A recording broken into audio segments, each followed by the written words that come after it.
اگلی دعا ہے اللہم انی اعوذ بک ان اضل او اضل او ازل او ازل او اظلم او اظلم او اجہل او یجہل علی. میں اس بات سے اللہ کی پناہ مانگتا ہوں کہ میں گمراہ ہوں یا گمراہ کیا جاؤں، بہک جاؤں یا بہکایا جاؤں، یا میں کسی پر ظلم کروں یا مجھ پر ظلم کیا جائے، یا میں کسی کے ساتھ جہالت سے پیش آؤں یا میرے ساتھ کوئی جہالت سے پیش آئے. اللہم انی اعوذ بک ان اضل او اضل. اے اللہ میں اس بات سے تیری پناہ چاہتا ہوں. کس بات سے؟ کہ میں خود گمراہ ہوں، میں راستہ بھول جاؤں، بھٹک جاؤں، یا گمراہ کیا جاؤں کہ کوئی اور مجھے میرے راستے سے ہٹا دے. بعض اوقات آپ گھر سے نکلتے ہیں بڑی اچھی نیت لے کے، بڑے اچھے ارادے کے ساتھ اور بڑے عزم کے ساتھ کہ آج تو میں فلاں نیکی کر کے آؤں گا، لیکن کیا ہوتا ہے کہ جیسے آپ چاہتے ہیں ویسے نہیں ہو پاتا. راستے میں آپ کو کوئی شخص مل جاتا ہے، جیسے آپ نے وہ واقعہ پڑھا ہوگا کہ ایک شخص نکلا ایک درخت کاٹنے کو، کیونکہ اس درخت کو لوگ پوچھتے تھے، شرک کیا جاتا تھا، تو راستے میں اس کو شیطان مل گیا، تو اس نے اس کو لالچ دیا اور اس درخت کے کاٹنے سے روک دیا، تو وہ اپنے ارادے سے باز آ گیا. نکلا تھا ایک بڑے ہی نیک کام کو، لیکن مل گیا ایسا شخص جس نے اس کا ارادہ ڈاواڈول کر دیا اور اس کو اس کے مقصد سے ہٹا دیا. کیا ہم میں سے ہر ایک کے راستے میں شیطان نہیں آتا؟ آتے ہیں شیطان من الجنتی والناس، کبھی جنوں میں سے، کبھی انسانوں میں سے، کبھی برے وسوسے دل میں ڈالتے ہیں اور کبھی انسانی شکل میں آ کے ہمارے سامنے ہمیں ایسے ایسے سبز باغ دکھاتے ہیں کہ ہم اپنے مقصد کو بھول جاتے ہیں. مثلا آپ حج کے لیے نکلے، بڑے اچھے ارادے سے، خوشی سے، جذبے جوش کے ساتھ جہاز میں جا کے بیٹھے، آپ کی سیٹ پہ ساتھ ہی کوئی ایسا شخص بیٹھا کہ جس کی نیت کچھ اللہ کی رضا یا خالص عبادت نہیں تھی، اس کی نیت کچھ اور تھی، اور اس نے اپنی باتیں آپ سے شیئر کرنی شروع کر دی اور ان کو اتنا خوشنما بنایا کہ آپ کو اپنی نیت بھی بھول گئی. گھر کے اندر انسان پروٹیکٹڈ ہوتا ہے، اکیلا ہوتا ہے اور اپنے لیے اپنی راہیں آپ متعین کرتا ہے، لیکن جب وہ گھر سے باہر نکل جاتا ہے تو وہ بہت سے لوگوں کے ماحول اور ان کے آئیڈیاز، ان کے نظریات، ان کی باتیں اور مختلف چیزوں کو دیکھ کر ان سے متاثر ہو جاتا ہے. اور یہ بہت ممکن ہوتا ہے کہ انسان اپنے مقصد سے ہٹ جائے، اور بہت دفعہ ایسا ہوتا ہے. اس کا علاج کیا ہے کہ انسان اللہ سے مدد مانگے کہ اے اللہ میں اپنے آپ کو تیرے حوالے کرتا ہوں، تیری پناہ میں دیتا ہوں کہ میں اپنا مقصد بھولوں یا اپنا راستہ بھولوں یا اپنی نیت سے پھر جاؤں، یا پھر کوئی مجھے ایسا ملے کہ وہ مجھے اس سے پھیر دے. کیونکہ آپ دیکھیے اس میں سے ہر چیز تکلیف دے. مثلا آپ راستہ بھول گئے، موڑ غلط کاٹ دیا، تو بھی کیا ہوگا؟ تکلیف دے، وقت ضائع ہو جائے گا، ایفرٹ ضائع ہو جائے گا. اسی طرح جس کام کو جا رہے ہیں اگر اس کو چھوڑ کے آپ کسی اور کام پہ چل پڑے تو بھی ٹھیک نہیں، تو بھی نقصان ہے. تو اس لیے اس دعا کے ساتھ آپ اپنے آپ کو محفوظ کرتے ہیں، اور اگر یہ دعا قبول ہو جائے تو اللہ کی مدد شامل حال ہوتی ہے اور آپ ان نقصانات سے بچ جاتے ہیں. پھر ہے او ازلہ، کہ میں پھسل جاؤں، سلپ ہو جاؤں، میرا قدم ڈگمگا جائے اور میں گر پڑوں اور رستے تک ہی نہ پہنچوں، یا یہ کہ جدھر جا رہا ہوں اس کو چھوڑ کے کسی اور طرف چل پڑوں. او ازلہ، یا کوئی اور مجھے پھسلا دے، بہلا دے، پھسلا دے، بہکا دے. تو جب بھی کسی اچھے کام اور اچھے نیت اور ارادے کے ساتھ گھر سے نکلے تو مت سوچیں کہ صرف آپ کا سوچ لینا ہی کافی ہے، آپ کو اللہ کی مدد چاہیے. اور یہاں آپ اسپیسیفکلی مدد مانگ رہے ہیں. دونوں الفاظ میں فرق ہے، ادلہ اور ازلہ میں. دلال ہوتا ہے کسی چیز کا آپ رل مل جانا، گم ہو جانا. مثلا قرآن مجید میں آتا ہے نا سورۃ السجدہ میں اذا ضللنا فی الارض، کیا جب ہم زمین میں گم ہو جائیں گے، یعنی مرنے کے بعد ہماری ہڈیاں اور جسم جو ہے وہ زمین کی مٹی کے ساتھ رل مل جائے گا. اب وہ اس قبر کے اندر ہر چیز مٹی ہو گئی، کسی کو نہیں پتا کہ کون تھا، گم ہو گیا نا، انسان کی شکل، ہر چیز. تو دلل کا مطلب ہوتا ہے گم ہو جانا، کہ میں گم ہو جاؤں، بھٹک جاؤں. ازلہ کا مطلب پھسل جاؤں، اپنے مقصد سے دور ہو جاؤں، یا نیت میں کوئی خرابی آ جائے، نیت پھسل جائے، زبان پھسل جائے، قدم پھسل جائے، یا کوئی اور میرے ساتھ ایسا کرے. او اظلمہ، یا میں کسی پہ ظلم کروں. سفر میں گھر سے باہر اس بات کا بھی بہت اندیشہ ہوتا ہے کہ انسان دوسروں کے ساتھ زیادتی کرے. گھر کے اندر آپ بہت دفعہ ایک دوسرے کو سمجھتے ہیں اور ایک دوسرے کے مقاصد اور ایک دوسرے کی ضروریات اور آپ ایک دوسرے کے ساتھ سمجھوتا کیے ہوئے ہوتے ہیں. لیکن گھر سے باہر بعض اوقات آپ کو دوسرے لوگوں کو پہچاننے میں مشکل ہوتی، یا پھر شیطان آ جاتا ہے اور وہ انسان کو غلط راہیں سجھاتا ہے. کیا کئی بار ایسا نہیں ہوتا کہ گھر سے باہر آپ کی کوئی چیز چوری ہو گئی ہو، بیگ چوری ہو گیا، اور بیگ کے اندر سے پیسے چوری ہو گئے ہو، یا کوئی اور اسی طرح کی کوئی گڑبڑ ہو گئی؟ ہوا کبھی؟ کس کس کے ساتھ ہوا ہے؟ جی، ہر ایک کو کوئی نہ کوئی ایسا تجربہ ہوتا ہے. تو جب یہ دعا آپ پڑھتے ہیں کہ یا اللہ مجھے بچانا کہ میں کسی کے ساتھ ظلم کروں، کسی کا حق ماروں. ظلم کیا ہے؟ کسی کا حق مارنا. کسی کا حق ماروں، کسی کا نقصان کروں، زیادتی کروں، اس کا دل دکھاؤں، اس کو اس کے مقصد سے ہٹاؤں، یا یہ کہ کوئی میرے ساتھ ایسا کرے، او اظلم، کہ میری کوئی چیز چوری ہو یا مجھے کوئی نقصان دے، اس سے بھی تو مجھے محفوظ رکھ. بہت دفعہ ایسا ہوتا ہے کہ ایک بچہ مثلاً گھر سے پڑھنے کے لیے نکلا ہے، ذہین بچہ، قابل بچہ، اور کام سے کام رکھنے والا، بہت فوکس، جہاں جاتا ہے، جس ہاسٹل میں رہتا ہے، جن لوگوں کے بیچ میں رہتا ہے، وہ کچھ ایسے ہی ہے. اب کیا ہوتا ہے، کمپنی اثر کرتی ہے اور وہ بھی مقصد سے ہٹ جاتا ہے. اب اس پر ظلم ہو گیا نا، کیونکہ وہ جو کچھ کر سکتا تھا وہ نہ کر سکا.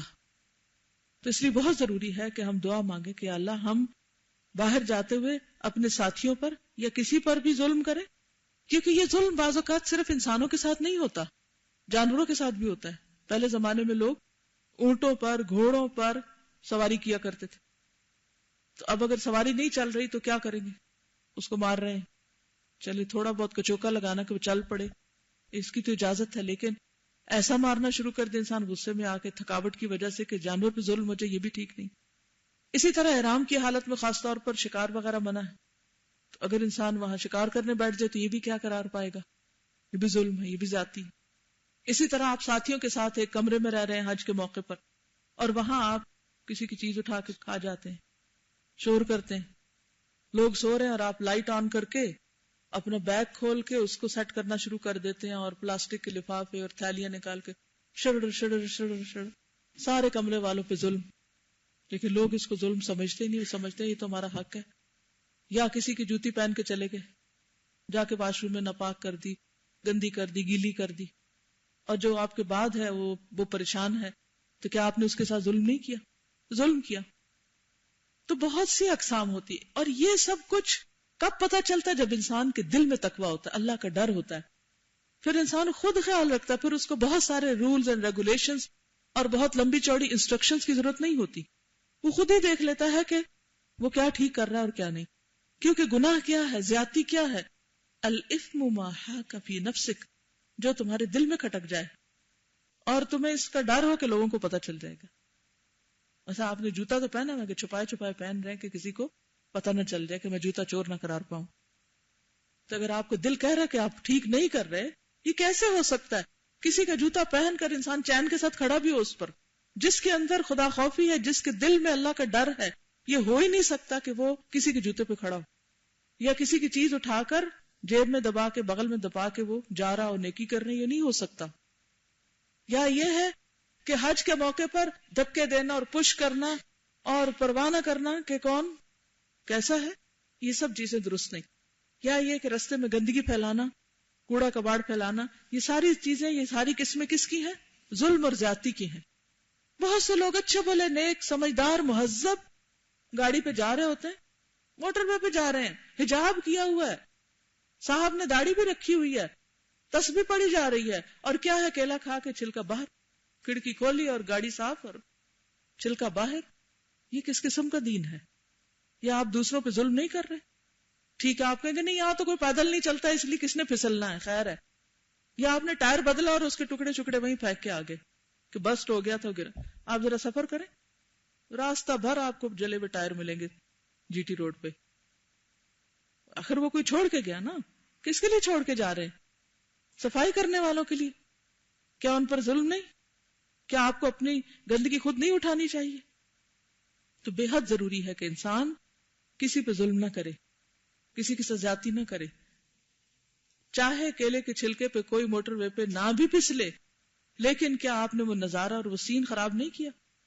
وہ بھی تو زیادتی ہے نا، کہ آپ کسی کے لیے دل کی کراہت کا ذریعہ بنے، کہ وہ دیکھے اس کا دل خراب ہو کہ کیا جگہ جگہ گندی پھینکی ہوئی ہے.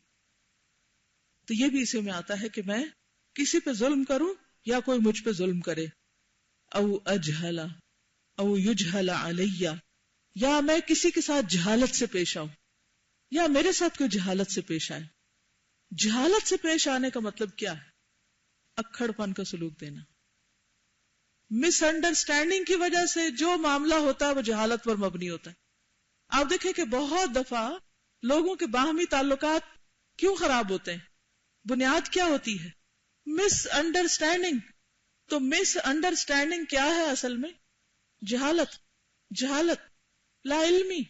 آپ نے دوسرے کا نقطہ نظر سمجھا ہی نہیں، اس کی بات بھی نہیں سن رہے، وہ جو کہنا چاہ رہا ہے اس کو کہنے بھی نہیں دے رہے.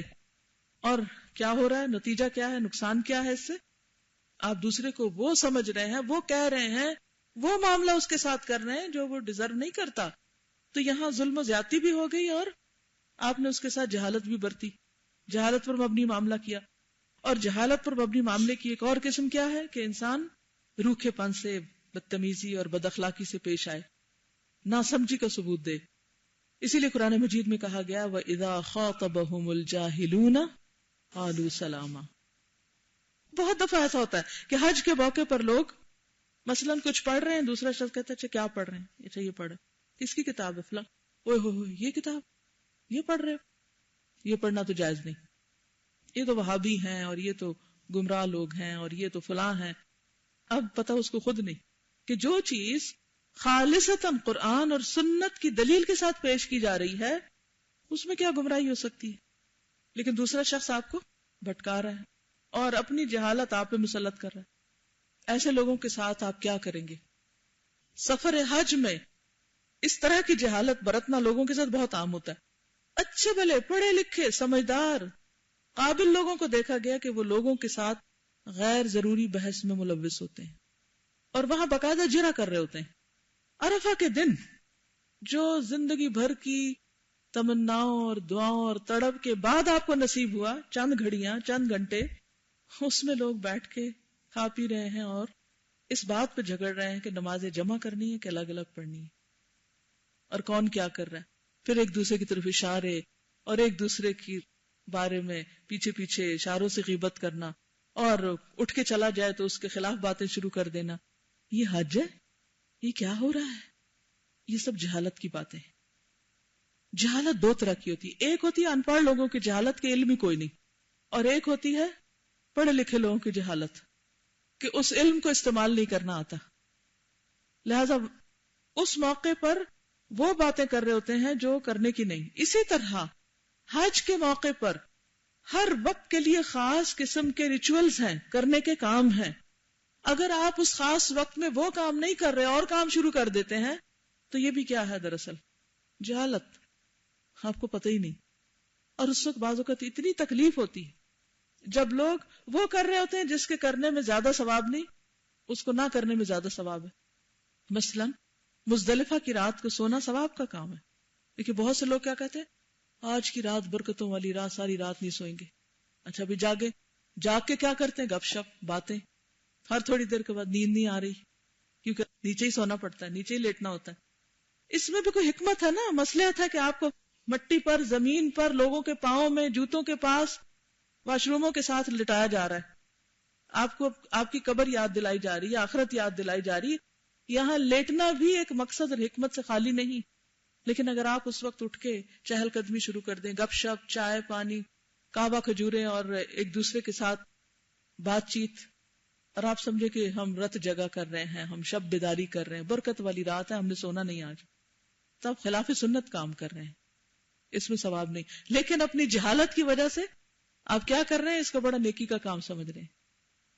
تو یہ دعا مانگ کے نکلے کہ یا اللہ کوئی ایسا کام نہ کروں کہ جس میں جہالت برتوں یا لوگ میرے ساتھ جہالت برتیں، میں کسی کے ساتھ بدتمیزی سے پیش آؤں یا کوئی میرے ساتھ بدتمیزی سے پیش آئے.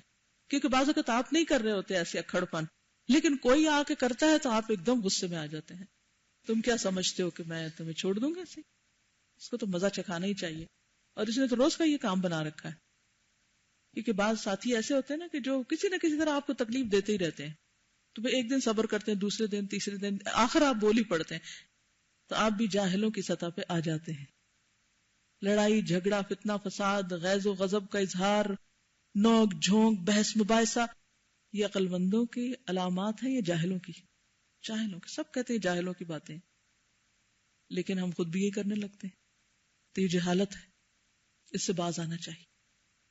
پڑھے لکھے مہذب لوگ اپنی آوازوں کو پست رکھتے ہیں یا اونچا کرتے ہیں؟ دوسروں کے جذبات کا خیال رکھتے ہیں یا لاپرواہ ہوتے ہیں؟ دوسروں کے ساتھ عزت احترام سے پیش آتے ہیں یا بدتمیزی سے پیش آتے ہیں؟ دوسروں کے لیے خیر خواہی رکھتے ہیں یا پھر خود غرضی کا ثبوت دیتے ہیں؟ پڑھا لکھا ہونا کیا ہے؟ صاحب علم ہونا کیا ہے؟ کہ وہ عمل کے وقت آپ کے عمل میں جھلکے. اور اس کا پتہ عام حالات میں نہیں چلتا. یہ کب پتہ چلتا ہے؟ جب آپ کی مرضی کے خلاف حالات پیش آتے ہیں. اور سفر حج ایسی بہت سی سچویشنز کا حامل. وہاں جگہ جگہ ایسے چیزیں پیش آئیں گی، سخت ٹیسٹ ہوگا، سخت امتحان ہوگا. بس ایک نیت کر کے گرا باندھ کے گھر سے نکلے، جو مرضی ہو جائے، میں نے جہالت نہیں برتنی، میں نے زبان پہ شکوہ لانا ہی نہیں، میں نے شکایت کرنی ہی نہیں، میں نے ہر حال میں اللہ کا شکر ادا کرنا ہے. اس بات کا شکر کہ اللہ نے مجھے چنا، مجھے توفیق دی اور میرے بس میں کر دیا کہ میں اس سفر پہ نکلوں. جب تک اللہ نہ بلائے جا سکتے ہیں؟ ہرگز نہیں. جتنا مرضی آپ کے پاس مال ہو، جتنا مرضی آپ طاقتور، صحت مند اور فارغ انسان ہو، نہیں جا سکتے جب تک اللہ نہ بلائے. اس نے بلایا، لمحہ لمحہ قدر کریں، لمحہ لمحہ شکر کریں. شکر صرف اس بات پر نہیں کہ آپ کو کوئی نعمت ملی، شکر اس پر بھی کہ اللہ نے اگر آزمایا اور میں اس پہ کامیاب ہوئی، میری مرضی کے خلاف کوئی سچویشن آ گئی، میرے لیے تکلیف کا باعث ہو گئی. تو اس لیے بہت ضروری ہے کہ اس وقت انسان اللہ کی طرف رجوع کرتا رہے. اور جب یہ دعا مانگے تو پورے شعور کے ساتھ. اب شعور کے ساتھ میرے پیچھے پڑھیے اور تصور میں رکھیے، صرف حج کے لیے نہیں، جب آپ عام طور پہ بھی گھر سے نکلیں تو یہ دعا پڑھا کریں: اللہم انی اعوذ بک. جب یہ پڑھیں نا تو اپنے آپ کو اپنے سے الگ کر لیں، جیسے آپ کا اپنا آپ کوئی الگ چیز ہے اور آپ اس کو کسی کو دے رہے ہیں کہ یا آپ رکھ لیں، اپنے آپ کو اللہ کو دے دیں. ٹھیک ہے کہ اللہ تعالیٰ اب آپ اس کی حفاظت کریں. اللہم انی اعوذ بک ان اضل او اضل او ازل او ازل او اظلم او اظلم او اجہل او یجہل علی.